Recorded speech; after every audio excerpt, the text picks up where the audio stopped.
আমরা কতদিন শুরু করেছিলাম সংজ্ঞাগুলো দিয়ে, সংজ্ঞাগুলো শেষ করতে পারিনি। লাস্ট আমরা বলছিলাম প্রসঙ্গ কাঠামো কি, যার সাপেক্ষে কোনো বিন্দু বস্তুর অবস্থান নির্ণয় করা হয় তাকে প্রসঙ্গ কাঠামো বলে। প্রসঙ্গ কাঠামো একমাত্রিক হতে পারে। হ্যাঁ, একটা রেখার মাধ্যমে একটা মূল বিন্দু ধরে যদি একটি রেখার মাধ্যমে যদি আমরা কোনো গতি বিবেচনা করি তখন এটা একমাত্রিক হয়। আর প্রসঙ্গ করে যদি এরকম পরস্পর লম্ব বরাবর দুটি রেখা বিবেচনা করে তল বিবেচনা করি তখন সেটা হবে দ্বিমাত্রিক। আর যদি এক্স অক্ষ, ওয়াই অক্ষ, জেড অক্ষ পরস্পর লম্ব বরাবর তিনটি অক্ষ ধরি তখন সেটা হবে ত্রিমাত্রিক।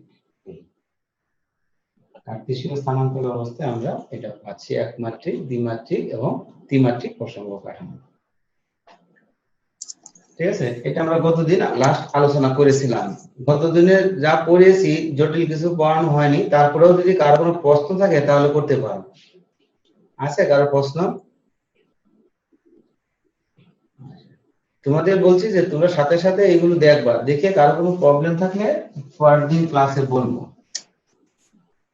আজকে একটা গুরুত্বপূর্ণ সংজ্ঞা লিখো, অবস্থান ভেক্টর কাকে বলে? অবস্থান ভেক্টর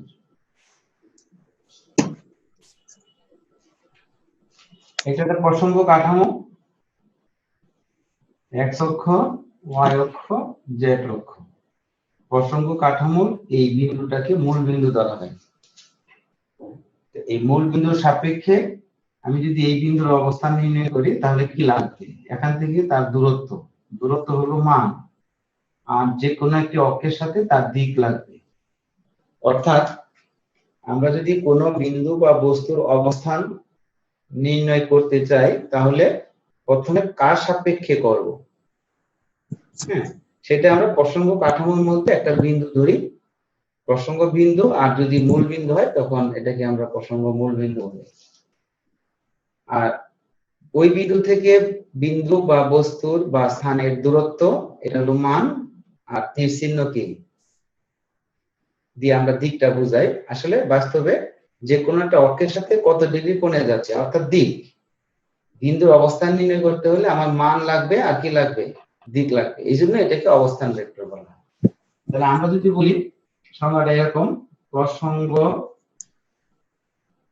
কাঠামোর মূল বিন্দুর সাপেক্ষে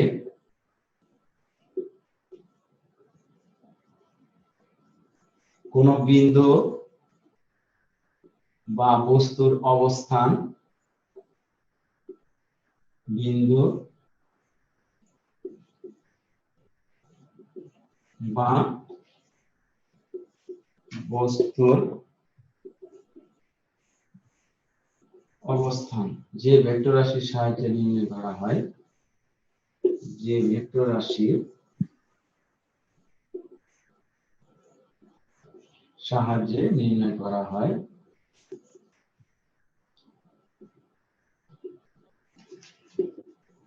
তাকে অবস্থান ভেক্টর বলে বা পজিশন ভেক্টর, এটাকে ব্যাসার্ধ ভেক্টর বলা হয়। যেহেতু অবস্থান নির্ণয় করা হয় এই জন্য অবস্থান ভেক্টর। এটা যদি কোনো বিন্দুকে কেন্দ্র করে ঘুরে তখন সেটা হয়ে যাবে অবস্থান ভেক্টর। এখন আমরা চিত্রে যদি বলি এক্স ওয়াই জেড প্রসঙ্গ কাঠামো, এক্স ওয়াই জেড প্রসঙ্গ কাঠামোর মূল বিন্দু ও এর সাপেক্ষে পি বিন্দুর অবস্থান ভেক্টর, পি বিন্দুর অবস্থান ভেক্টর ওপি সমান আর, ওপি সমান আর। এই অবস্থান ভেক্টরকে সাধারণত আর দ্বারা সূচিত করা হয়। অবস্থান ভেক্টরকে সাধারণত আর দ্বারা সূচিত করা হয়। এই প্রসঙ্গ কাঠামোর মূল বিন্দুর সাপেক্ষে কোন বিন্দু বা বস্তুর অবস্থান যে ভেক্টর রাশির সাহায্যে নির্ণয় করা হয় তাকে অবস্থান ভেক্টর বলে। আর চিত্র যদি আমরা বলছি যে প্রসঙ্গ কাঠামোর মূল বিন্দু হলো ও, ও বিন্দুর সাপেক্ষে পি বিন্দুর অবস্থান ভেক্টর ওপি সমান আর। কারো প্রশ্ন আছে এখানে? আচ্ছা নেই। আচ্ছা, তাহলে এটা অবস্থান। এখন কে ঢুকলে? এত দেরি করে আসলে তো হবে না। কে আসলে এখন? যে আসো, তোমাদের জাস্ট 8টায় আসতে হবে। এই আচ্ছা, এখন আমরা একক ভেক্টরের সংজ্ঞা কতদিন বলিনি, এটা একটা গুরুত্বপূর্ণ সংজ্ঞা। একক ভেক্টর বলতে আমরা কি বুঝি? যে সকল ভেক্টর রাশির মান এক একক তাদেরকে একক ভেক্টর বলা হয়। যে সকল ভেক্টর রাশির মান এক একক তাদেরকে একক ভেক্টর বলে। অর্থাৎ কোন ভেক্টর রাশির মান যদি 1 হয় তখনই তাকে আমরা বলি একক ভেক্টর। এক শব্দটি থেকেই একক আসছে আর কি। তাহলে মান শূন্য নয় এরকম কোন ভেক্টর রাশিকে যদি আমরা তার মান দ্বারা ভাগ করি তাহলে মূল ভেক্টরের দিকে একক ভেক্টর পাওয়া যায়। আমরা এটা মুছে দিলাম। দেখো আমি সংজ্ঞাটা পরে দিচ্ছি। এ একটি ভেক্টর রাশি,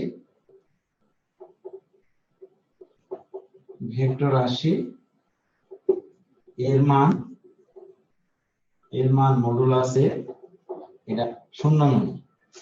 আমরা গতদিন কি বলছিলাম যে শূন্য হলে কি হবে? শূন্য ভেক্টরের সংজ্ঞা গতদিন বলেছিলাম। শূন্য ভেক্টরের সংজ্ঞা গতদিন কি বলেছিলাম? একটু বলবা? হ্যাঁ স্যার বলেছিলেন স্যার। কারণ তাহলে এই মান শূন্য হওয়া যাবে না, মান শূন্য নয় এর কোন ভেক্টর রাশিকে। এই যে এখন আবার দুজন আসছো, হ্যাঁ, তোমাদের উদ্দেশ্যে বলছি যে আসলে টাইমটা একটু গুরুত্ব দিবে। হ্যাঁ, অনলাইনে ক্লাস, হ্যাঁ, অপেক্ষা করা যায় না। আর যদি শুরু থেকে শুরু না করা যায় তাহলে ক্লাসটা বুঝতে একটু সমস্যা। এই জন্যই আমি বারবার বলতেছি যে টাইমের প্রতি একটু সিরিয়াস হতে হবে। হ্যাঁ, এটা একটা গুরুত্বপূর্ণ দিক। টাইমটা আমরা বলছি যে 8টার মধ্যেই জয়েন করবা, দরকার 5 মিনিট। আমি তো 5 মিনিট আগেই শুরু করছি। হ্যাঁ, 5 মিনিটের মধ্যে জয়েন করবা, একটু খেয়াল করবা একেবারে ইমার্জেন্সি না হলে সবাই যেন আমরা ঠিক টাইমে ক্লাসে বসতে পারি। আমরা সময়টাকে যেন কাজে লাগাতে পারি, যেন অন্য কোনো কথা বলে যেন সময়টা নষ্ট করতে না হয়। আসেন তাহলে এখন এ এর দিকে যে মূল ভেক্টর এ, তো এ এর দিকে একক ভেক্টর ছোট হাতের এই যে সাধারণত প্রকাশ করা হয় বা যে কোনো অক্ষর দিয়ে প্রকাশ করতে পারো এই মডুলাস এ। হ্যাঁ, এটা হলো মডুলাস এ। তাহলে এখানে আচ্ছা, আজকে যে সকল ভেক্টর রাশির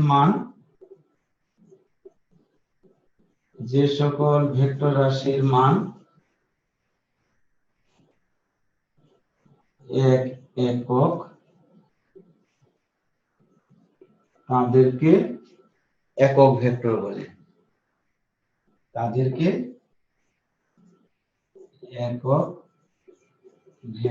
বলে। মান শূন্য নয়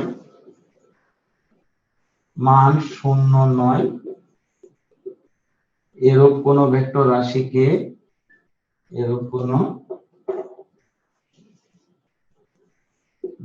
রাশিকে তার মান দ্বারা ভাগ করলে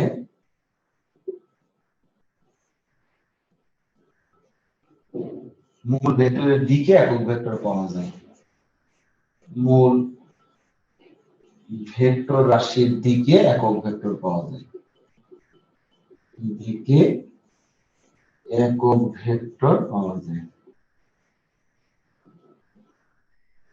এই দেখো, এটা হলো এ হলো একটা মূল ভেক্টর, এর মান শূন্য নয়।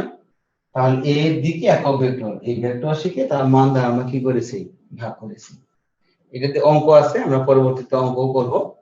মান শূন্য নয় এর কোন ভেক্টর রাশিকে তার মান দ্বারা ভাগ করলে মূল ভেক্টরের দিকে একক ভেক্টর পাওয়া যায়। এই জন্যই এটাকে অনেক সময় সমান্তরাল একক ভেক্টরও বলা হয়।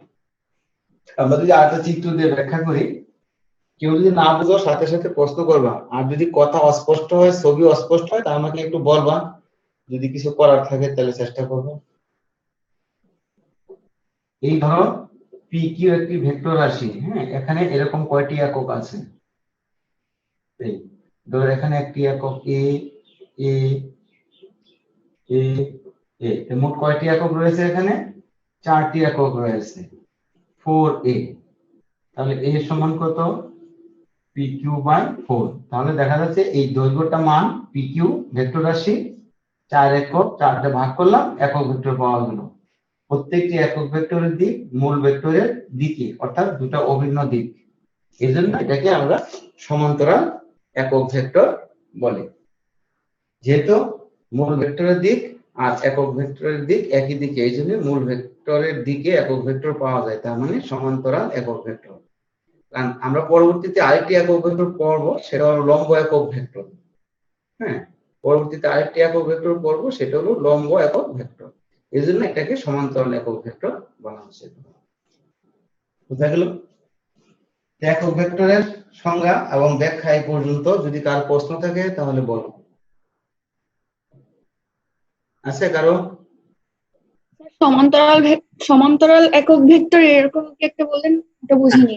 সমান্তরাল বলতে আর কি, যে মূল ভেক্টরের দিক আর এই একক ভেক্টরের দিক দুটো যদি একই দিকে থাকে বা বিপরীত দিকে, তখন তাকে আমরা বলি কি সমান্তরাল। দুইটা সমান্তরাল রেখা মানে কি?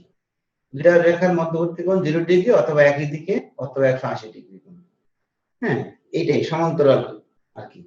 যে এই পি কিউ আর এ দুটো একই দিকে আছে, একই দিকে থাকলে আমরা সমান্তরাল বলতে পারি। বিপরীত দিকে হলে সমান্তরাল হয়। এই ক্ষেত্রে আমাদের যদি মান দিয়ে ভাগ করতেছি, তো সুতরাং মূল ভেক্টরের দিক আর একক ভেক্টরের দিক একই দিকে থাকবে, আর একই দিকে মানে এটা সমান্তরাল একক ভেক্টর। কি বুঝতে পারছো? জি স্যার। তাহলে মুছে দিলাম আয়তকার একক ভেক্টর। আয়তকার একক ভেক্টর একটা জিনিস খেয়াল করে দেখো, আমি যদি p সমান 6a লিখি, তাহলে এখান থেকে কি বোঝা যাচ্ছে যে এই p এর দিক কোন দিকে? কেউ বলতে পারো? না স্যার, বোঝা বোঝা যাচ্ছে যাচ্ছে না। এখন এটা বোঝার জন্য আমরা কি করি, এই ত্রিমাত্রিক স্থানাঙ্ক ব্যবস্থায় তিনটা অক্ষ আছে আমরা জানি, একটা হলো x অক্ষ, একটি y অক্ষ, একটি z অক্ষ। যাতে আমি এই লেখাটা দেখে, যেমন ধরো p সমান, অনেক জায়গায় দেখবে লেখা আছে 2y, p সমান 3j, p সমান 4k, এরকম যে কোনো একটা লেখা থাকতে পারে। এখন এইটা এবং এটার মধ্যে পার্থক্য কি? এখানে এটা মান 6, এখানে এগুলো মান বোঝাচ্ছে। আর এই i j k আসলে এই তিনটি অক্ষর দ্বারা তিনটি একক ভেক্টর বোঝানো হচ্ছে। এগুলো নির্দিষ্ট। কিরকম? ধনাত্মক x অক্ষ বরাবর i, ধনাত্মক y অক্ষ বরাবর j, এগুলো কোনোভাবে অক্ষরগুলো পরিবর্তন হবে না। ধনাত্মক z অক্ষ বরাবর k। এখন যদি লেখা থাকে যে p সমান 2i, তাহলে আমি বলতে পারবো যে এটা এই p ভেক্টরটি x অক্ষ বরাবর ক্রিয়াশীল, তার মান 2।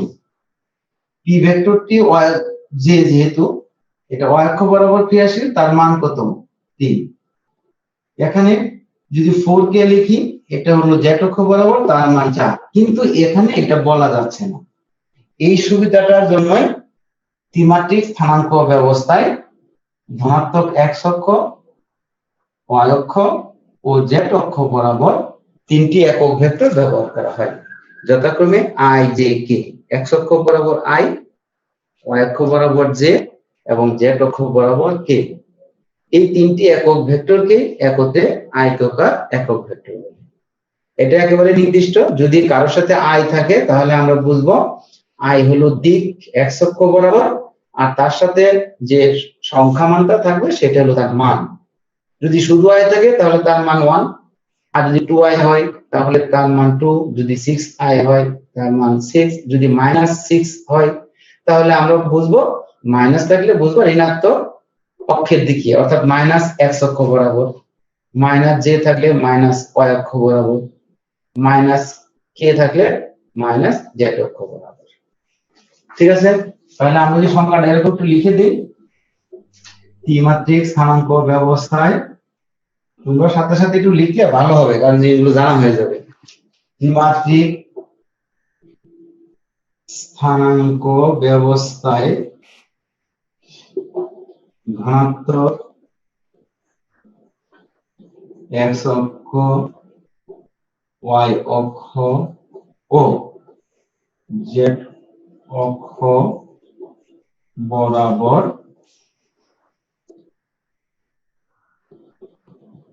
তিনটি একক ভেক্টর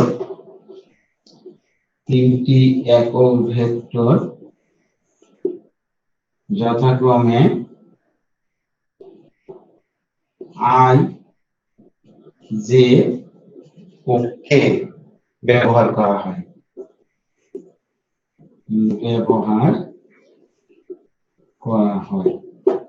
এদেরকে আয়তাকার একক ভেক্টর বলে। এদেরকে আয়তাকার একক ভেক্টর বলে। এই বলো। স্যার এই ত্রিমাত্রিক ব্যবস্থায় ধনাত্মক ঋণাত্মক নির্ণয় করে কিভাবে? আচ্ছা, আমি এইভাবে দেখাচ্ছি আপাতত। এটা মূল বিন্দু, এদিকে যদি ধনাত্মক x অক্ষ হয় তাহলে এটা মাইনাস x অক্ষ, এটা যদি প্লাস y অক্ষ হয় এটা মাইনাস y অক্ষ x প্রাইম। আর যদি আমি খারাপভাবে z অক্ষ ধরি তাহলে উপরের দিকে পজিটিভ, নিচের দিকে মাইনাস। কি বোঝা গেল? মানে আমরা যে মূল বিন্দুটা ধরি, মূল বিন্দু থেকে মনে করো তুমি যেখানে দাঁড়িয়ে আছো সেখান থেকে চিন্তা করো উত্তর দক্ষিণ পূর্ব পশ্চিম। তোমার অবস্থান থেকে উত্তর দিকে যদি ধনাত্মক ধরি তাহলে দক্ষিণ দিকে ঋণাত্মক, দুইটা একই রেখা বরাবর। উত্তর দিকে x অক্ষ পজিটিভ, দক্ষিণ দিকে x অক্ষ নেগেটিভ। ধরো পূর্ব দিকে y অক্ষ পজিটিভ, পশ্চিম দিকে y অক্ষ নেগেটিভ। এখন উপরে নিচে, উপরের দিকে যদি পজিটিভ z অক্ষ ধরি তাহলে ভূমির নিচের দিকে যাবে নেগেটিভ z অক্ষ। কি ক্লিয়ার হলো? কে প্রশ্ন করছিলে বলো? স্যার ক্লিয়ার স্যার, বুঝতে পারছি। আচ্ছা, আর কারো প্রশ্ন আছে এখানে? তোমাদের আমরা জুমে ক্লাস করানোর উদ্দেশ্য কিন্তু একটাই, যাতে তোমাদের সমস্যাগুলো তাৎক্ষণিকভাবে অন্তত পক্ষে কিছুটা সমাধান করা যায়। আমরা সর্বোচ্চ চেষ্টা করব। হ্যাঁ, ফেসবুক লাইভে কিন্তু আমরা এই কারণে যাইনি যে সেখানে কথা বলার সুযোগ নেই। সুতরাং এই সুযোগটা যদি তোমরা কাজে না লাগাও তাহলে তো এখানে ক্লাস নিয়ে আমার কোনো লাভ নেই। এই আর কি। স্যার, হ্যাঁ বলো। p is equal to 6a vector, এটা কেন লিখছিলেন? এটা বোঝানোর জন্য লিখছিলাম যে আমি যদি p সমান 6a লিখি, এটা দ্বারা আসলে আমরা বুঝতে পারতেছি যে এই p ভেক্টরের মান 6, কিন্তু একক ভেক্টর, এটা ভেক্টর রাশি বোঝাচ্ছে, কিন্তু এটার দ্বারা আমি বুঝতে পারছি না যে আসলে কোন দিকে আছে। এটা বোঝানোর জন্য যে আসলে আমরা i j k কেন ব্যবহার করি। আমরা যদি a বা b কে একক ভেক্টর ধরি বা এটা কে একক ভেক্টর ধরি তাতে তো আমার অসুবিধা নেই, কিন্তু অসুবিধাটা কোন জায়গায় দেখে আমি বুঝতে পারবো না যে এটা আসলে x অক্ষ বরাবর আছে নাকি y অক্ষ বরাবর নাকি z অক্ষ বরাবর। এই জন্য বলছি যে আমরা সাধারণত x y z অক্ষ বরাবর চিহ্নিত করার জন্য i j k ব্যবহার করি। এখন যদি কোনো একটা ভেক্টর রাশি x অক্ষ বরাবর নিয়ে y অক্ষ বরাবর নিয়ে z অক্ষ বরাবর নিই, তখন হয়তো আমরা i j k এর বাইরে তখন আমরা এরকম একটা একক ভেক্টর ব্যবহার করি। এইজন্যই আমি এটা দেখিয়েছিলাম যে আসলে এই ভেক্টরটি দেওয়া থাকলে আমরা দেখে বুঝতে পারবো না যে এটা কোন দিকে আছে। কি কথাটা বুঝতে পারছো? জি স্যার, বুঝতে পারছি। আচ্ছা, বিপ্রতীক ভেক্টর বলে একটি ভেক্টর আছে। বিপ্রতীক ভেক্টর গুণাত্মক বিপরীত তো আমরা বুঝি নাকি? গুণাত্মক বিপরীত, যেমন ধরো a সমান 6i, আর শর্তটা হলো আরেকটি ভেক্টর সমান্তরাল হবে, তার মানে ওইটা x অক্ষ বরাবরই হবে, কিন্তু মানটা হবে গুণাত্মক বিপরীত। 6 এর গুণাত্মক বিপরীত হলো 1/6, যেমন 6 এর বিপরীত হলো -6, এটাকে বিপরীত ভেক্টর বলা হয়। আর যখন মানটা 6 এর গুণাত্মক বিপরীত 1/6 হবে তখন তাদেরকে বলা হবে বিপ্রতীক ভেক্টর। অর্থাৎ দুইটি সমান্তরাল ভেক্টর রাশির একটির মান অপরটির গুণাত্মক বিপরীত হলে তাদেরকে বিপ্রতীক ভেক্টর বলা হয়। উদাহরণটা খেয়াল করবা, বিপ্রতীক ভেক্টরগুলো একই জাতীয় হলে তাদেরকে সদিশ ভেক্টর বলা হয়। এটা y, এটা y, অর্থাৎ একটা শর্ত হলো অবশ্যই সমান্তরাল হবে, একটা ভেক্টর হলো অবশ্যই কি হবে, সমান্তরাল হতে হবে। বিপরীত ভেক্টরের অন্যতম শর্ত হলো সমান্তরাল হতে হবে, ঠিক আছে। আর মান কি হতে হবে, গুণাত্মক বিপরীত, মানটা হবে গুণাত্মক বিপরীত। তাহলে দুইটি সমান্তরাল ভেক্টর রাশির একটির মান অপরটির গুণাত্মক বিপরীত হলে তাদেরকে বিপরীত বলে। তুমি উদাহরণটা আগে খেয়াল করবা, তাহলে সহজে, এগুলো অবজেক্টিভের জন্য বেশি লাগে তো, কাজেই এটা, তাহলে এটা সদিশ ভেক্টর, আবার এটাকে বিপরীত ভেক্টর বলা যাবে। আবার এই ভেক্টর গুলোকে সমরৈখিক ভেক্টরও বলা যাবে। কেন? কারণ সবই x অক্ষ বরাবর বা সবই y অক্ষ বরাবর, যেহেতু আমরা বলছি কি সমান্তরাল দুটি ভেক্টর রাশি, সমান্তরাল হইলে এরা কি সমরৈখিক ভেক্টরও বলা যায়। কি বোঝা গেল? প্রশ্ন আছে? সৌম্যদীপ্ত দাস, ছবিটা দেখা যাচ্ছে, বলো কি সৌম্য, শোনা যাচ্ছে? না স্যার, প্রশ্ন নেই। আচ্ছা, ঠিক আছে। তাহলে আরেকটা ভেক্টরের সংজ্ঞা আমরা এখন দিচ্ছি, সেটা হলো সমপ্রারম্ভিক ভেক্টর। সমপ্রারম্ভিক ভেক্টর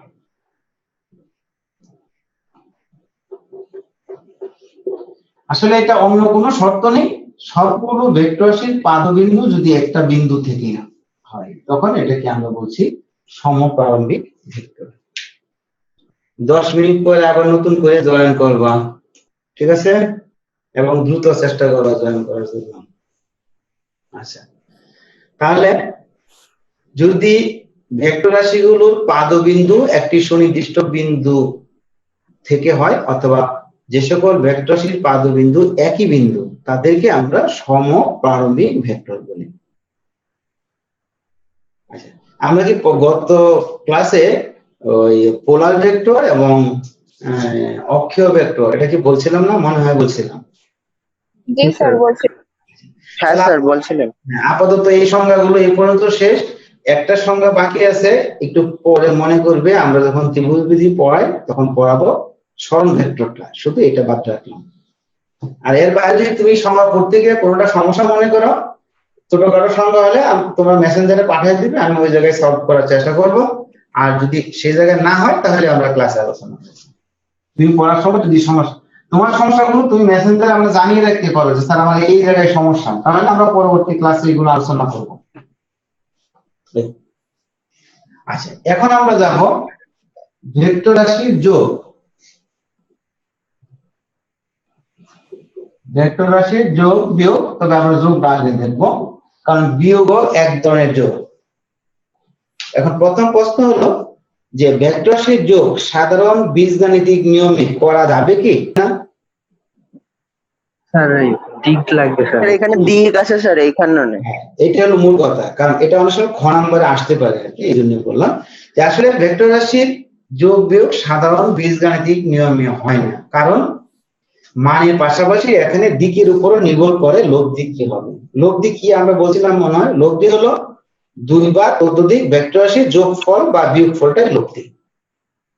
এখন আমরা একটা চিত্র দিই, তাহলে জিনিসটা আরো সহজে বোঝা যাবে। তুমি এখান থেকে প্রথমে এখানে গেলে 4 মিটার, এ থেকে বিতে, তারপর সোজা আরো 4 মিটার গেলে, তাহলে তোমার মোট সরণ কত হলো? মোট সরণ 8 মিটার, তাই তো?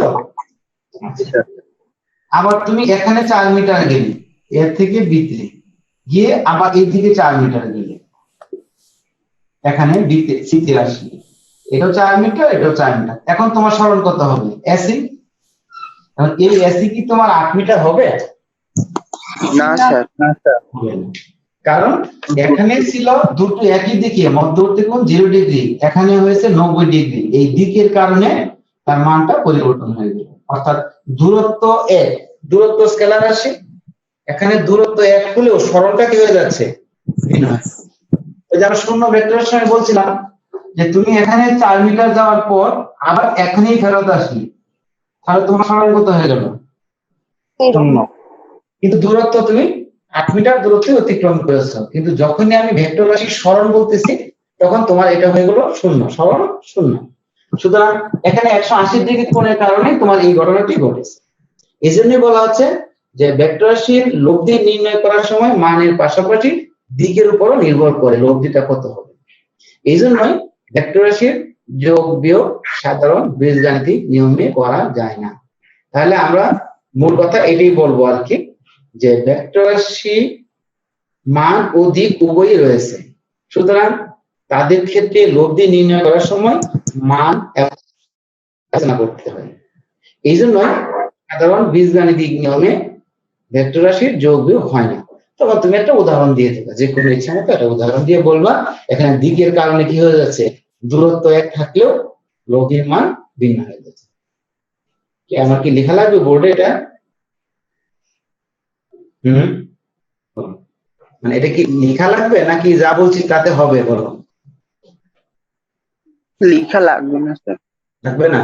আচ্ছা, যদি কেউ মানে লজার কিছু নেই, যদি তোমার মনে হয় যে আমি বুঝতেছি না বা এটা লিখে দিলে স্যার একটু ভালো হতো, তাহলে তুমি তোমার বক্তব্যটা বলবা, সমস্যা নেই। এখন ভেক্টর রাশির যোগের কতগুলো নিয়ম আছে, ভেক্টর রাশির যোগের কতগুলো নিয়ম আছে, তোমরা খাতা কলম সাথে রাখবা। তোমরা কি করছো আমি তো দেখছি না, তবে আমি তোমাদেরকে একটা রিকোয়েস্ট করবো যে তোমরা গুরুত্বপূর্ণ পয়েন্টগুলো, অন্তত গুরুত্বপূর্ণ পয়েন্টগুলো খাতায় লিখবা। একটা খাতা আলাদা তৈরি করবে এবং ধারাবাহিকভাবে এই দিয়ে ক্লাসের মূল বক্তব্যগুলো A to Z না লিখলে অন্তত মূল কথাগুলো, চিত্রগুলো, এগুলো একটু লিখো, তাহলে ওই 1 ঘন্টা সময় তোমার অপচয় হবে না, কিছু শেখা হবে। আর যদি শুধু বসে শুনো তাহলে কিন্তু খুব বেশি কাজে লাগবে না, আবার পড়তে হবে তোমাকে। এই জন্য সবাইকে বলবো তোমরা খাতা কলমটা সাথে নিবে, বই থাকলে থাকো, খাতা অন্তত পক্ষে মূল পয়েন্টগুলো লিখবা, তাহলে সুবিধা হবে। আচ্ছা, সাধারণ নিয়ম, ভেক্টর রাশির যোগের সাধারণ নিয়ম। তারপরে আছে ত্রিভুজ সূত্র, তারপরে আছে বহুভুজ সূত্র, তারপরে আছে সামান্তরিক সূত্র, তারপরে আছে উপাংশ যোগ। উপাংশ যোগ আমরা এই 4 নিয়মে কি করতে পারি, ভেক্টর রাশির যোগ এবং বিয়োগ। আসলে যোগ আর বিয়োগের পদ্ধতি প্রায় সেম, বিয়োগের ক্ষেত্রে আমরা যোগ করি।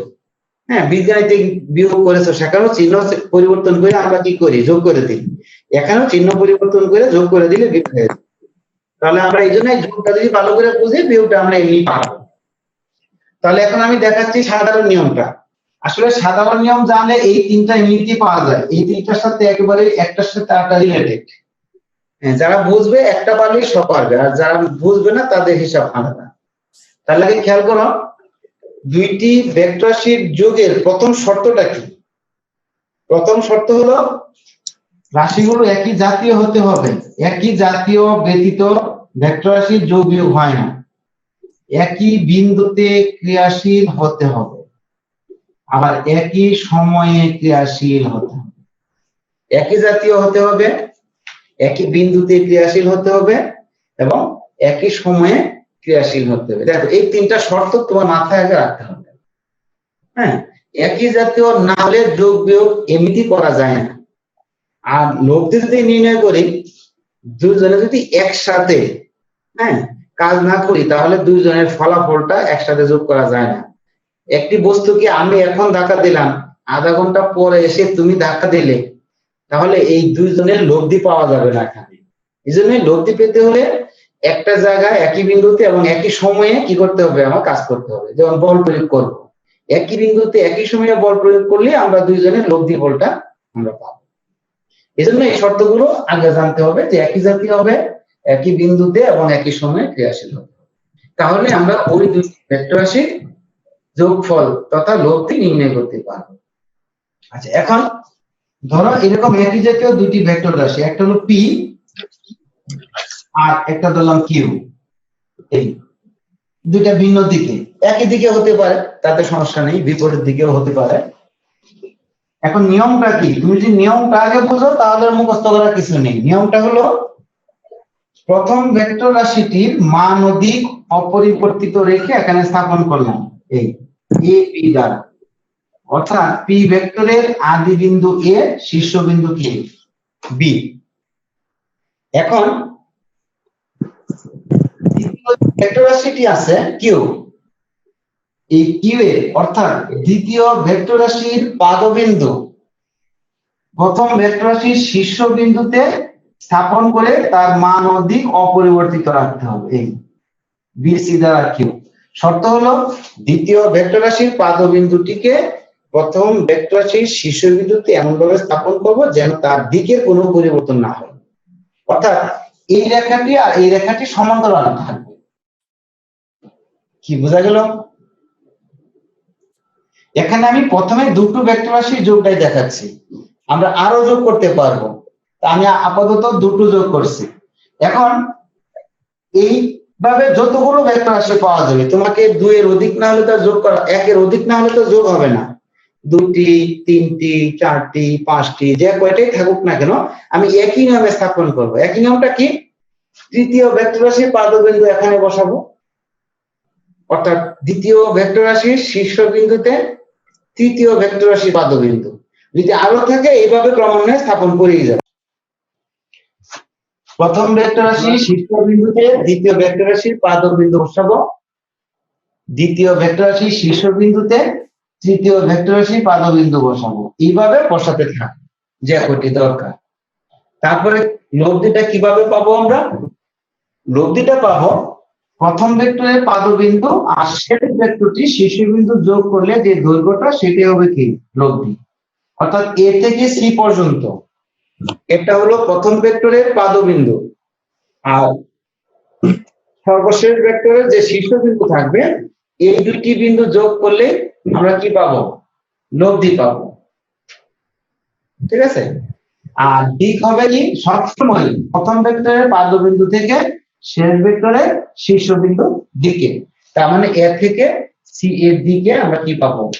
শীর্ষবিন্দুটা পাবো। বুঝা গেল নিয়মটা? প্রথম ভেক্টরের পাদবিন্দু আর শেষ ভেক্টরের শীর্ষবিন্দু আমরা যোগ করব, সেটা হবে তোমার কি লব্ধি। আর দিকটা কোন দিকে হবে? পাদবিন্দু থেকে শীর্ষবিন্দুর দিকে, পাদবিন্দু থেকে শীর্ষবিন্দুর দিকে।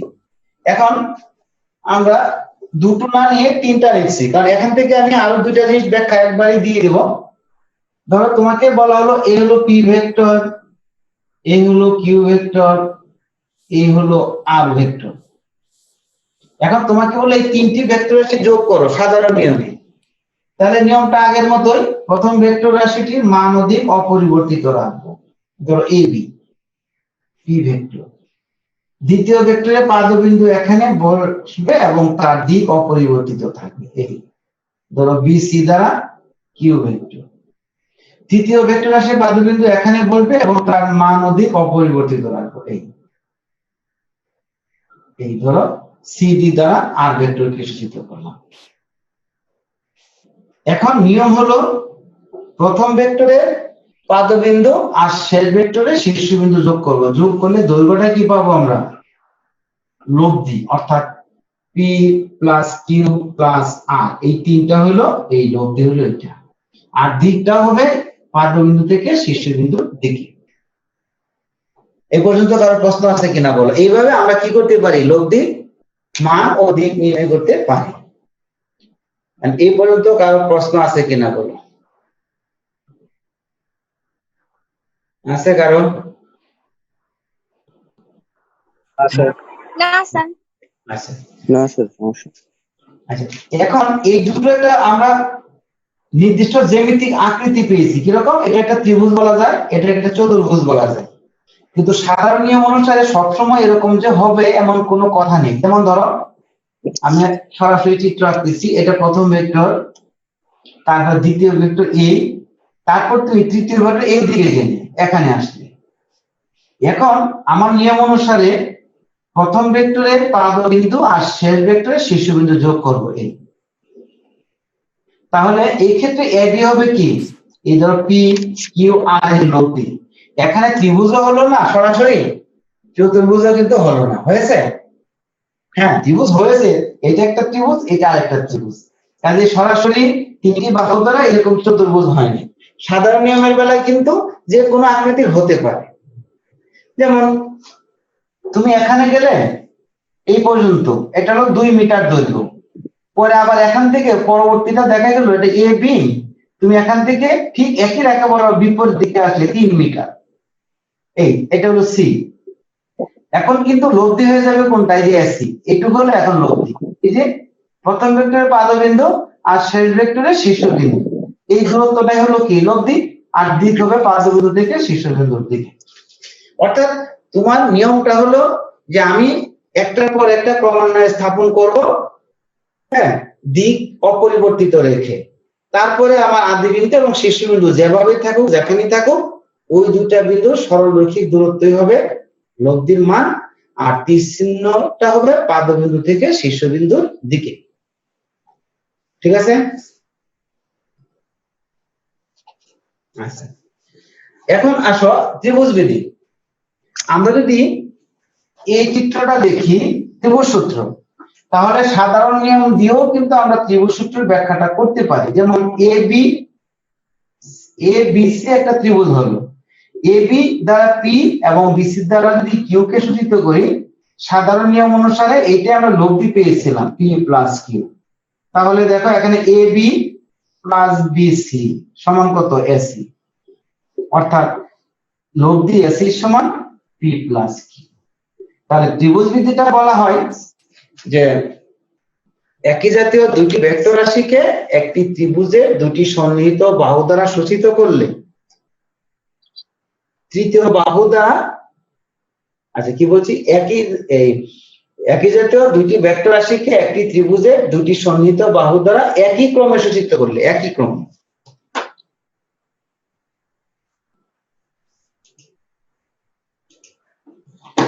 একই ক্রম। একই ক্রম মানে কি, এ থেকে বি, বি থেকে সি, এটাকে বলা একই ক্রম। তাহলে এই বিপরীত ক্রমে তৃতীয় বাহু দ্বারা লব্ধির মান ও দিক নির্দেশিত হবে। এই যে এ বি বি সি একই ক্রম, এখন সি হলে একই ক্রম হতো, কিন্তু আমরা লিখছি কি এখানে এসি। তাহলে আমরা সূত্রটা কি বলবো, এটা 19 পড়েছো, একই জাতীয় দুটি ভেক্টর রাশিকে একটি ত্রিভুজে দুইটি সন্নিহিত একই ক্রমে সূচিত করলে তৃতীয় বাহু দ্বারা বিপরীত ক্রমে লব্ধির মান ও দিক নির্দেশ করে। লেখা লাগবে সূত্র এটা? জি স্যার। লিখে দেব? স্যার আরেকবার বললেই হবে স্যার, লেখা লাগবে না। আচ্ছা আরেকবার লিখে বলুন। আচ্ছা ঠিক আছে। একই জাতীয় দুটি একই জাতীয় শব্দটি তুমি যদি ব্যবহার না করো তাতেও কিন্তু তোমার সংজ্ঞা হবে। ঠিক আছে? দুইটি ভেক্টর রাশিকে কোন ত্রিভুজের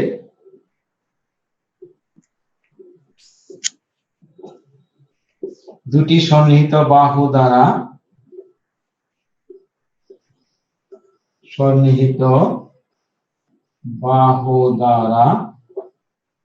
সূচিত করলে, একই ক্রমে সূচিত করলে,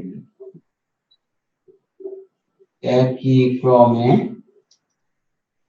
সূচিত করলে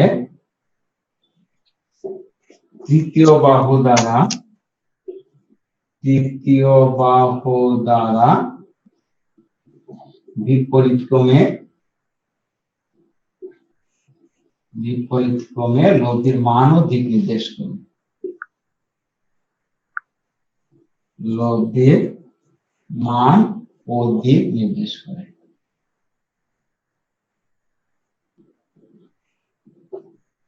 এই তৃতীয় বাহু দ্বারা বিপরীত ক্রমে লব্ধির মান ও দিক নির্দেশ করে। অর্থাৎ এ বি সি ত্রিভুজের এ বি এবং বিসি বাহু দ্বারা দুইটি ভেক্টর রাশিকে সূচিত করলে এসি দ্বারা লব্ধির মান পাবো। এটা একটা অনুসিদ্ধান্ত আমরা পাই। দেখো এ বি প্লাস বিসি, এই এসি কে মাইনাস সি এ লিখতে পারে, এটা বিপরীত ভেক্টর। দেখো এসি সমান মাইনাস সি, এর থেকে সি এর দিকে যদি প্লাস হয় তাহলে সি থেকে এর দিকে কি হবে, মাইনাস হবে। এটা বিপরীত ভেক্টরের সংজ্ঞা, মান সমান দিক বিপরীত। এখন যদি আমি এটাকে এই দিকে নিয়ে আসি তাহলে কি দাঁড়াচ্ছে, A B plus B C plus C. এখন দেখো A B B C C A তিনটা বাহু দ্বারা একই ক্রমে সূচিত করা হলো। তাহলে তিনটি বাহু দ্বারা যদি একই ক্রমে সূচিত করি তাহলে তার লব্ধিগত হয়ে যাবে, শূন্য হয়ে যাবে। এটা যদি আমরা এইভাবে ব্যাখ্যাটা দিই, স্মরণের কথা বলি, তুমি প্রথমে এখান থেকে এখানে গেলে, তারপর এখান থেকে এখানে গেলে, এ থেকে বি তে, বি থেকে সি তে গেলে, গিয়ে আবার তুমি এ বিন্দুতে ফেরত আসলে। আসলে তোমার স্মরণ কত বলো দেখি, স্মরণ কত? অরিন নাকি এর নাম কি? অরিয়ন? শূন্য স্যার। কে? স্যার আরিয়ান। হ্যাঁ বলো। আরিয়ান আরিয়ান, আরিয়ান। জিরো স্যার, স্মরণ জিরো। কারণ জিরো। তাহলে দেখো এ বি সি, তাহলে আমি যদি এটাকে একই ক্রমে সূচিত করি তাহলে এ বি বি সি সি এ, তাহলে তার লব্ধি কত হয়ে যাচ্ছে? শূন্য হয়ে যাচ্ছে। এটাও ত্রিভুজ সূত্রে একটা সিদ্ধান্ত যে একটি ত্রিভুজের তিনটি বাহু দ্বারা তিনটি ভেক্টর রাশিকে একই ক্রমে সূচিত করলে লব্ধি কত হয়ে যাবে? শূন্য হয়ে যাবে। একই ক্রম বললে আমি যেখান থেকে যাত্রা শুরু করব, এখন আমি ধরো আমার বাসা থেকে বের হয়ে সমস্ত সর ঘুরে আবার আমার বাসায় আসলাম, তাহলে সেই হিসাবে আমার স্মরণ কি? শূন্য। দূরত্ব শূন্য না, স্মরণ শূন্য। তাহলে ত্রিভুজের ক্ষেত্রেও যদি আমি এই পর্যন্ত যাই তাহলে স্মরণ হবে একটু, কিন্তু যদি আমি আবার একই পথে আবার এই জায়গায় ফিরে আসি তাহলে স্মরণ কি হয়ে যাচ্ছে? শূন্য হয়ে যাচ্ছে। বোঝা গেল ত্রিভুজ বিধি? আর কারো প্রশ্ন থাকলে বলো। নেই? তাহলে এখন দেখো ত্রিভুজের তিনটি বাহু, তিনের অধিক বাহু যদি হয়, অথবা আমার যদি দুইয়ের অধিক ভেক্টর রাশিকে যোগ করতে হয়, তাহলে আমরা আরেকটি শর্টকাট পদ্ধতি ব্যবহার করতে পারি। শর্টকাট বলছি এই কারণেই যে আমরা ত্রিভুজ বিধি ব্যবহার করেও আমরা করতে পারি, কিন্তু যদি একাধিক ভেক্টর হয় আমরা একই সাথে দুটো করে ভেক্টর যোগ করতে পারি। ফলে দুটো দুটো দুটো, তারপর তার সাথে আরেকটি, তারপর তার সাথে আরেকটি, এইভাবে তোমাকে যেতে হবে। এই জন্য বহুভুজ সূত্রটি প্রয়োগ করলে দেখবে যে আমরা অপেক্ষাকৃত সহজেই একবারেই আমরা লব্ধিটা পেয়ে যাব। আমরা আগে সাধারণ নিয়মটাই বলি। দেখো শীর্ষবিন্দুতে দ্বিতীয় ভেক্টর রাশির পাদবিন্দু এই সি, দ্বিতীয় ভেক্টর রাশির শীর্ষবিন্দুতে তৃতীয় ভেক্টর রাশির পাদবিন্দু। যদি মনে করো আমরা আরেকটা বসাবো, ইচ্ছা করে বসাতে পারি, এই তৃতীয় ভেক্টরের শীর্ষবিন্দুতে চতুর্থ ভেক্টরের পাদবিন্দু। এইভাবে আমি যত খুশি বসাতে পারি, যে কয়টা যোগ করতে হবে। এখন মনে করো এই সর্বশেষ এই ই বিন্দুটা পাওয়া গেল শেষ ভেক্টরের শীর্ষবিন্দু। সাধারণ নিয়ম অনুসারে আমরা জানি প্রথম ভেক্টরের পাদবিন্দু আর শেষ ভেক্টরের শীর্ষবিন্দু যোগ করলে আমরা কি পাবো? এই ভেক্টরগুলোর লব্ধির মান আর দিক হবে পাদবিন্দু থেকে শীর্ষবিন্দুর দিকে। এটা কিন্তু সাধারণ নিয়ম অনুসারে আমরা তাই বলেছিলাম কি, A B plus B C plus C D plus D E সমান এই। এখন তুমি যদি মনে করো যে আমার বহুভুজ সূত্র দরকার কি, আমার হাতে ত্রিভুজ সূত্র আছে, দেখো আমি যদি এটাকে ত্রিভুজ বানিয়ে দিই তাহলে এসিটা হবে কত? P plus Q. যদি আমি এডি যোগ করে এসিডি ত্রিভুজ করে দেই তাহলে পি প্লাস কিউ এর সাথে আর যোগ হবে, পি প্লাস কিউ প্লাস আর। এই এখন যদি এডি আরেকটি ত্রিভুজ ধরি তাহলে এই লব্ধিটা হয়ে যাবে পি প্লাস কিউ প্লাস কত? আর প্লাস এস। সুতরাং আমরা এখানে দেখতে পাচ্ছি এই সমান কত? পি প্লাস কিউ প্লাস আর প্লাস এস। এখন তুমি যদি এইভাবে বারবার ত্রিভুজ সূত্র প্রয়োগ করতে পারো তাতে আমরা একই রেজাল্ট পাবো, কোনো সমস্যা নেই। কিন্তু আমরা যদি একবারে বলি তাহলে আমার সমস্যা নেই, এই জন্য এটাকে বহুভুজ সূত্র বলা হয়েছে। বহুভুজ সূত্রটি দুই ভাবে বিবৃতি করা যায়। প্রথম আমি বলতেছি একেবারে সাধারণ নিয়মের মতো, যেমন শর্ত দিবে দুই এর অধিক ভেক্টর রাশির যোগের ক্ষেত্রে সাধারণত তখনই ব্যবহার করা হয় এটা যখন দুইয়ের অধিক ভেক্টর রাশি যোগ করবো, তখনই আমরা এই সূত্রটি ব্যবহার করি। দুইয়ের অধিক ভেক্টর রাশির যোগের ক্ষেত্রে প্রথম ভেক্টর রাশির শীর্ষবিন্দুতে দ্বিতীয় ভেক্টর রাশির পাদবিন্দু। চিত্রটা দেখো, আমার কথার সাথে একটু মিলানোর চেষ্টা করো। দ্বিতীয় ভেক্টর রাশির শীর্ষবিন্দুতে তৃতীয় ভেক্টর রাশির পাদবিন্দু, তৃতীয় ভেক্টর রাশির শীর্ষবিন্দুতে চতুর্থ ভেক্টর রাশির পাদবিন্দু। এভাবে ক্রমান্বয়ে স্থাপন করে প্রথম ভেক্টরের পাদবিন্দু ও শেষ ভেক্টরের শীর্ষবিন্দু যোগ করলে যে বহুভুজ পাওয়া যায় তার শেষ বাহু দ্বারা বিপরীত ক্রমে লব্ধির মান এবং দিক নির্দেশিত হবে। এখন নিজে নিজে একবার বলো, মনে মনে বলো, আমি যা বলছি অথবা চিত্র দেখে দেখে বলো তুমি, তাহলে দেখো হয়ে যাবে। চিত্রটা দেখে দেখে বলো, তাহলে হবে।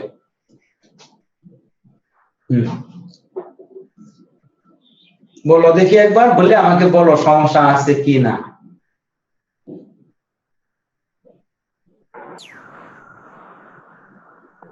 না স্যার, সমস্যা নেই। আছে কারো প্রবলেম? আমাকে সূত্র লিখতে হবে এটা? না স্যার। আচ্ছা আছে। কারণ ওই যে সাধারণ নিয়মটা যা বলি তাই। হ্যাঁ, এখানে দুইয়ের অধিক, যেমন আমার দুটো হলে এটা ত্রিভুজ বিধি হয়ে যাচ্ছে, এর আর কিছু না। আচ্ছা, এটাকে আমরা একটু অন্যভাবে অর্থাৎ ত্রিভুজ বিধির মতো করতে পারি। তুমি খেয়াল করো যে ত্রিভুজ বিধিতে কয়টা বাহু বলো? ত্রিভুজ সূত্রে কয়টা বাহু? তিনটা। তিনটি। তিনটি বাহুর মধ্যে কয়টি বাহু দ্বারা কয়টি ভেক্টরকে সূচিত করি? দুইটি বাহু দ্বারা দুইটি ভেক্টর। দুইটি বাহু দ্বারা দুইটি ভেক্টরকে সূচিত করি, তাই তো? তার মানে বাহু সংখ্যা 3, আর 3 থেকে 1 বিয়োগ করব, তাহলে পাবো 2। এই দুইটি বাহু দ্বারা দুইটি ভেক্টরকে সূচিত করি আমরা। এই যে আমি চিত্রটা আঁকলাম, দেখা যাচ্ছে তো নাকি? জি স্যার। তাহলে A B C D E, এখানে কয়টা বাহু হলো? এই যে বহুভুজ A B C D E, এখানে কয়টি বাহু পাওয়া গেল বলো? পাঁচটা। 5টি বাহু।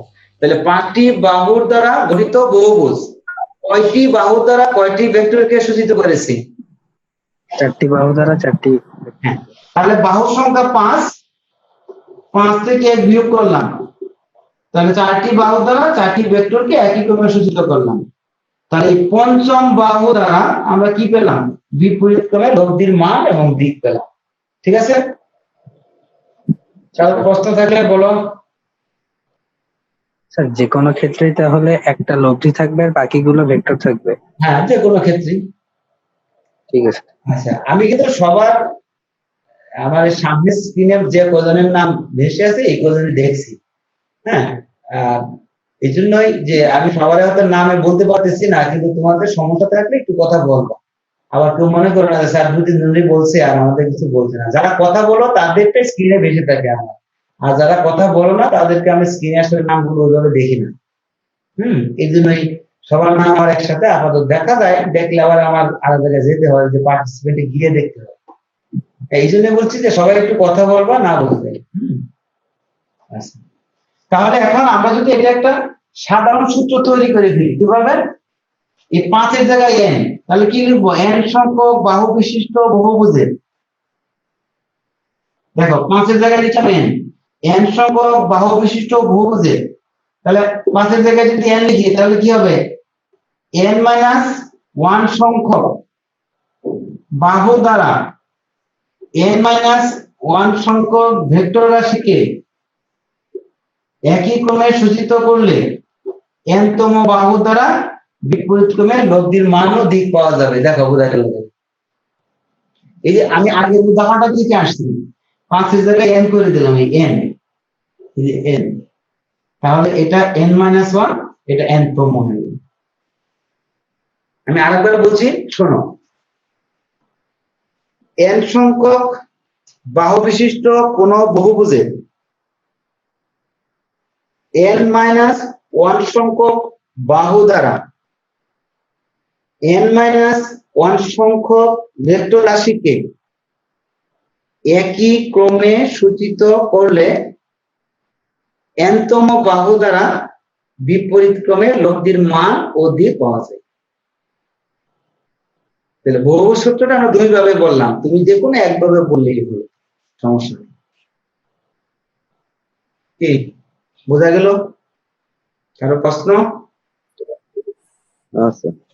নেই? তাহলে আজকে আমরা সামন্তরিক সূত্রের বিবৃতি ও ব্যাখ্যাটা পড়বো, আগামী দিন আমরা মান নির্ণয় করব।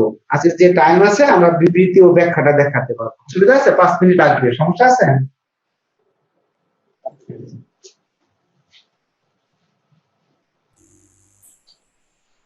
প্রথমে আমরা শর্ত দিয়েছিলাম। আচ্ছা, এখন আমরা পড়বো সামান্তরিক সূত্রের বিবৃতি ও ব্যাখ্যা। আর মান নির্ণয়টা আজকে আর হবে না, আগামী দিন। সামান্তরিক সূত্রের বিবৃতি ও ব্যাখ্যা, এটা আমাদের প্রচলিত অনেকগুলো উদাহরণ আমরা পাবো, বাস্তবে আমরা অনেক সময় দেখি কিন্তু হয়তো খেয়াল করি না। সামান্তরিক সূত্র, আচ্ছা, যেমন ধরো এই যে একটা বস্তু আছে এখানে, একটা ভারী বস্তু, এখন কি করলে তুমি একটা রশি বেঁধে এদিকে টানতেছো ও বি বরাবর, আবার আরেকজন তোমার এক বন্ধু সে টানতেছে এ বরাবর, ও এ বরাবর। তুমি যে বলটা প্রয়োগ করলে এটা পি দ্বারা সূচিত করলাম, আর এই বলটাকে কিউ দ্বারা সূচিত করলাম। এখন দুজনে যে রশি দিয়ে টানতেছো তার মধ্যবর্তী কোণ আলফা। এখন এই বস্তুটি কোন দিকে যাবে? বস্তুটি কি ও এ বরাবর যাবে না ও বি বরাবর যাবে? বলো একজন। স্যার লব্ধি বরাবর যাবে স্যার, একটা কর্ণ। আসলে এ বি ও এ বরাবর যাবে না, ও বি বরাবরও যাবে না, হয়তো তার মাঝখানে কোনো একদিক ও আর বি এর মাঝখান দিয়ে যাবে। হ্যাঁ, তাহলে এই কোন দিক দিয়ে যাবে এটা গাণিতিক ভাবে পরিমাপ করা হয় সামান্তরিক সূত্রতে। তাহলে আমরা কি করব এখন? সামান্তরিকের কর্ণ বরাবর। হ্যাঁ, ও এ এবং ও বি কে দুটা সন্নিহিত বাহু ধরবে, ধরে একটা সামান্তরিক আঁকবো, আঁকলাম। এখন এই যে ও বিন্দু দিয়ে সামান্তরিকের যে কর্ণ পাবো, কর্ণ বরাবর বস্তুটি যাবে, তার মানে এই ওসি কর্ণই হবে পি এবং কিউ এর লব্ধির মান, এবং ওসি বরাবর হবে তার দিক। এই জিনিসটা বোঝা গেল কিনা? আচ্ছা, তাহলে এখন আমরা একটু পিছনে যাই। যে প্রথম শর্ত হলো পি এবং কিউ একই জাতীয় দুটি ভেক্টর রাশি। আমি সূত্র শেষে বলবো, আমি ব্যাখ্যাগুলো আগে দিচ্ছি। পি এবং কিউ একই জাতীয় দুটি ভেক্টর রাশি, ও এ দ্বারা পি ভেক্টর, ও বি দ্বারা কিউ ভেক্টর সূচিত করা হলো মান এবং দিকে, আর মধ্যবর্তী কোণ হলো কত? আলফা। এখন ও এ সি বি সামান্তরিক কি পূর্ণ করা হলো বা অঙ্কন করা হলো। তাহলে কর্ণ ওসি কি করবে? তাদের লব্ধির মান ও দিক নির্দেশ করবে। কর্ণ ওসির সমান লব্ধি মান। তাহলে এখন কিন্তু তুমি সহজেই সূত্রটা বলতে পারো। এই যে ব্যাখ্যা দিলাম, ব্যাখ্যাটা কারো সমস্যা আছে কিনা? কারণ সূত্র তো আমার পরে, আগে হলো ব্যাখ্যা বুঝতে হবে, আগে সূত্র মুখস্থ করে লাভ নেই। কারণ এটা দেখে দেখে আমি সূত্র বানিয়ে ফেলবো, সমস্যা নেই। কি দেখো, আমি বলতেছি, একই বিন্দুতে একই সময়ে ক্রিয়াশীল একই জাতীয় দুইটি ভেক্টর রাশি, শর্তগুলো আগে বললাম, পরে বললেও হবে। একই বিন্দুতে একই সময়ে ক্রিয়াশীল একই জাতীয় দুইটি ভেক্টর রাশিকে একটি সামান্তরিকের দুটি সন্নিহিত বাহু দ্বারা মানে ও দিকে সূচিত করলে ওই বিন্দু দিয়ে অঙ্কিত কর্ণই ভেক্টরদের লব্ধির মান ও দিক নির্দেশ করে। এই তো সূত্রের বিবৃতি। একই সময়ে ক্রিয়াশীল একই জাতীয় দুটি ভেক্টর রাশিকে একই জাতীয় দুটি ভেক্টর রাশিকে একটি সামান্তরিকের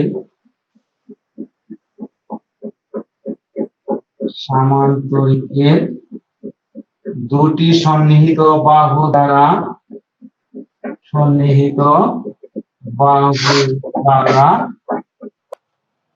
মানে ও দিকে সূচিত করলে ওই কৌণিক বিন্দু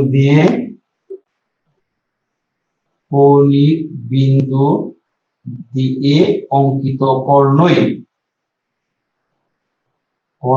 ভেক্টর দ্বয়ের লব্ধির মান ও দিক নির্দেশ করে। ভেক্টর দ্বয়ের লব্ধির মান ও দিক নির্দেশ করে। এখন এই বক্তব্যটা ঠিক রেখে তুমি তোমার মতো লিখতে পারবে, শর্তগুলো আগে পিছিয়ে হলেও কোনো সমস্যা নেই। আমি আবার বলছি, একই বিন্দুতে একই সময়ে ক্রিয়াশীল একই জাতীয় দুটি ভেক্টর রাশিকে একটি সামান্তরিকে দুটি সন্নিহিত বাহু দ্বারা সূচিত করলে ওই কৌণিক বিন্দু দিয়ে অঙ্কিত কর্ণই ভেক্টর দ্বয়ের লব্ধির মান ও দিক নির্দেশ করে। আর প্রশ্ন থাকলে বলো। ব্যাখ্যা, পি এবং কিউ একই জাতীয় দুটি ভেক্টর রাশি, কোন বিন্দুতে একই সময়ে আলফা কোণে ক্রিয়াশীল। ও এ সিবি সামান্তরিকের ও এ বাহু দ্বারা পি ও বি বাহু দ্বারা কিউ ভেক্টরকে মানে ও দিকে সূচিত করা হলো। ও বিন্দুতে অঙ্কিত কর্ণ ওসি ভেক্টর দ্বয়ের লব্ধির মান ও দিক নির্দেশ করবে। অর্থাৎ ও এর সমান পি, ও বি সমান কিউ, এ ও বি সমান আলফা, কর্ণ ওসি সমান আর। এই হলো সামান্তরিক সূত্রের বিবৃতি ও ব্যাখ্যা। আমরা আগামী ক্লাসে ইনশাআল্লাহ এর মান ও দিক নির্ণয় করব, এবং এটা খুবই গুরুত্বপূর্ণ, কারণ আমাদের অনেকগুলো অঙ্ক আছে। আমরা এই সামান্তরিক সূত্র এবং উপাংশের বিভাজন পড়ানোর পরে অঙ্ক করা শুরু করবো। এরা যে আমরা অঙ্কে হাত দিচ্ছি না। আর তোমাদের গ্রুপে আমি ওই অঙ্ক শিটটাও দিয়ে দিব, সেখান থেকে তোমরা দেখে নিবা। আচ্ছা, সবাই কি সদস্য হয়েছে? তোমরা যে কয়জন আছো এখানে যারা ক্লাস করছো, কেউ কি বাদ আছো যে সদস্য হয়নি গ্রুপে? কেউ থাকলে কথা বলো, আর নাহলে তুমি নিজে নিজে হয়ে যাও। আমি একটা জানি না, সবার নাম ওইভাবে পাইনি, তো আমি ওই জায়গা থেকে সদস্য হলে দেখে নিব যে কারা কারা হয়েছে। ঠিক আছে, তাহলে থাকলো আজকে এই পর্যন্তই। সবাই ভালো থাকো। আসসালামু আলাইকুম।